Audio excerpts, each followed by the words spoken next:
BA द्वितीय वर्ष के आज के भूगोल के इस क्लास में आप सभी का स्वागत है। आज हम द्वितीय प्रश्न पत्र के अंतर्गत जनसंख्या विस्फोट के बारे में अध्ययन करेंगे। तो जनसंख्या विस्फोट किसी भी देश में जनसंख्या वृद्धि के उस स्थिति को कहते हैं जब देश की जनसंख्या उत्पादन और आय से संबंधित इच्छित जीवन स्तर की अपेक्षा अधिक तीव्र गति से बढ़ती है। इस स्थिति को स्पष्ट करते हुए डॉक्टर वीसी सिन्हा ने बताया कि वर्तमान जीवन स्तर को बनाए रखने के लिए यदि देश की जनसंख्या में प्रतिवर्ष 1% वृद्धि होती है तो राष्ट्र की आय में कम से कम 4% की वृद्धि आवश्यक है तथा इस दृष्टि से भारत में जनसंख्या विस्फोट की स्थिति विद्यमान है। भारत की वर्तमान वार्षिक जनसंख्या वृद्धि दर 1.93% है। इसके अनुपात में देश की राष्ट्रीय आय लगभग 8% होने पर जनसंख्या विस्फोट की स्थिति नहीं होगी, लेकिन इस दृष्टि से भारत में जनाधिक्य एवं जनसंख्या विस्फोट की स्थिति है। भारत में वर्तमान में विश्व की लगभग 17% से अधिक जनसंख्या निवास करती है तथा यह अनुमान लगाया जाता है कि जनसंख्या वृद्धि की यही स्थिति रही तो सन 2050 तक भारत को विश्व में सर्वाधिक जनसंख्या वाला देश बनने की नकारात्मक छवि की जोखिम उठानी पड़ सकती है। अब हम बात करते हैं जनसंख्या विस्फोट के कारण के बारे में। तो भारत में प्रारंभिक समय में जनसंख्या विस्फोट की स्थिति नहीं थी, लेकिन धीरे धीरे जनसंख्या वृद्धि तीव्र हुई एवं जनसंख्या दबाव की स्थिति गहराती गई। वर्तमान जनसंख्या विस्फोट की स्थिति लगभग पूर्णतया मानव प्रदत्त है, जिसके लिए निम्नलिखित कारक उत्तरदायी हैं। पहला है तीव्र जनसंख्या वृद्धि। 300 ईसा पूर्व भारत की जनसंख्या मात्र 100 मिलियन थी, जो बढ़कर सन 1800 में 120 मिलियन व 1901 में 238 मिलियन थी, जो वर्तमान में 1028 मिलियन को पार कर गई है। दूसरा जो कारण है वह जनसंख्या का विषम वितरण है। भारत का केवल 43% भाग ही मैदानी है, जहां सघन जनसंख्या वितरित है, जबकि शेष 57% भूभाग पर्वतीय एवं पठारी हैं, जिसके कारण जनसंख्या वितरण भी जनाधिक्य के लिए उत्तरदायी है। अगला कारण जनसंख्या स्थानांतरण है। मानव एक स्थान से दूसरे स्थान पर स्थानांतरण करता है, लेकिन वर्तमान में स्थानांतरण के उपरांत अस्थायी बचाव के फलस्वरूप संसाधनों पर दबाव बनने से आर्थिक विकास अवरुद्ध हो जाता है। अगला कारण प्राकृतिक संसाधनों का विदोहन है।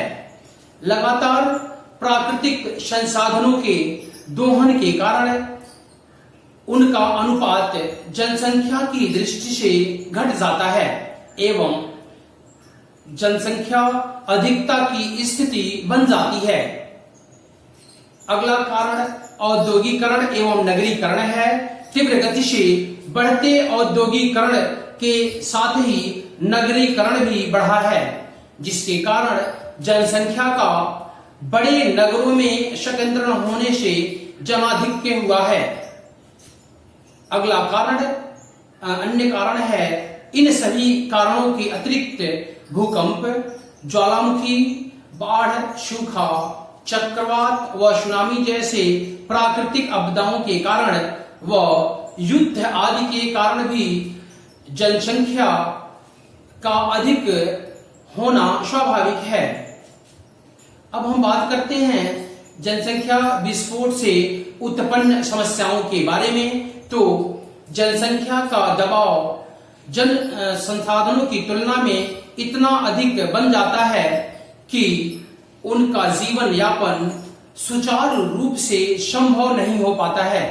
तो अनेक समस्याएं उत्पन्न हो जाती हैं।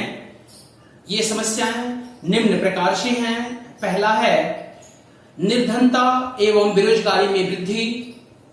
तीव्र जनसंख्या वृद्धि के कारण रोजगार में जो साधन होते हैं उनमें धीमी गति से बढ़ने के कारण संपूर्ण जनसंख्या लगभग कृषि पर आधारित होती है तथा द्वितीयक एवं तृतीयक क्षेत्रों का विकास कम हो पाता है, जिसके कारण दिन प्रतिदिन बेरोजगारों की संख्या बढ़ती जाती है।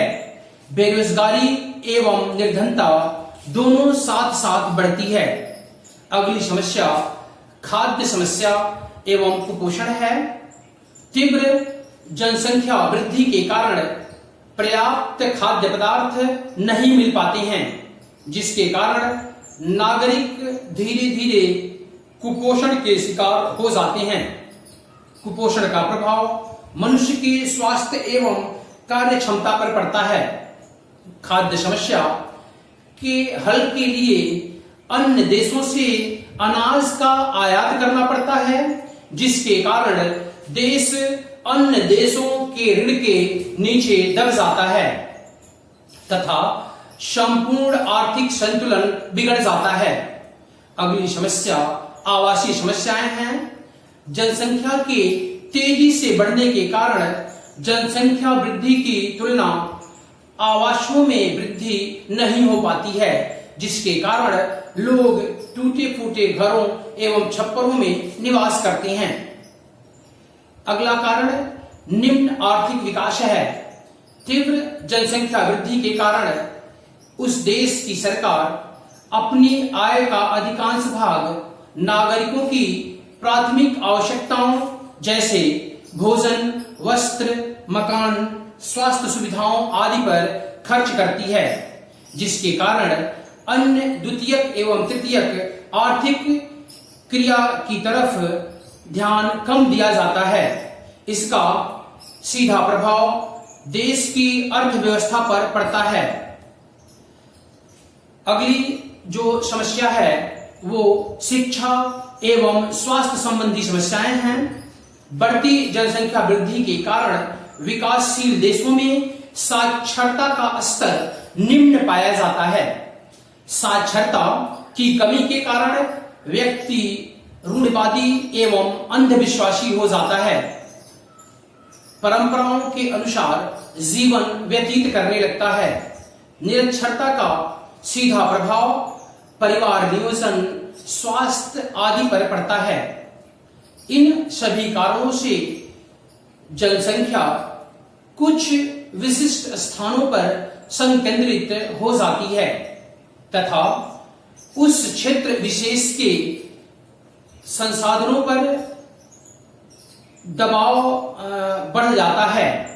संसाधन एवं जनसंख्या में एक बार संतुलन बिगड़ने पर संसाधनों के विवेकपूर्ण दोहन द्वारा ही आनुपातिक स्थिति को प्राप्त किया जा सकता है। जनसंख्या दबाव के बढ़ने से प्राकृतिक संसाधनों पर दबाव बढ़ता है। अब हम बात करते हैं जनसंख्या विस्फोट को नियंत्रित करने के उपाय के बारे में। तो जनसंख्या विस्फोट की स्थिति को नियंत्रित करने की दिशा में भारत में स्वतंत्रता प्राप्ति के बाद से ही अनेक प्रयास किए गए हैं। सन 1951 में परिवार कल्याण कार्यक्रम प्रारंभ किया गया। इसका बहुउद्देश्य जन्म दर घटाकर जनसंख्या को राष्ट्रीय आर्थिक नीति की आवश्यकताओं के अनुरूप तक स्थिर रखना था। इसके उपरांत समय समय पर जनसंख्या नीतियों को भी लागू किया गया। जनसंख्या विस्फोट को नियंत्रित करने के उपाय निम्न प्रकार से हैं। पहला है जनसंख्या पर नियंत्रण, दूसरा है रोजगार के अवसर विकसित करना, तीसरा है कृषि पद्धति में परिवर्तन करना, चौथा है प्राकृतिक संसाधनों का पोषणीय विकास करना, पांचवा है क्षेत्रीय विषमताओं को विविध रूपों में कम करके जनसंख्या वितरण को संतुलित करना, अगला है समग्र आर्थिक विकास को बढ़ावा देना और अगला है परिवार नियोजन कार्यक्रम को प्रभावी ढंग से लागू करना। तो आज के लिए इस वीडियो में इतना ही। धन्यवाद।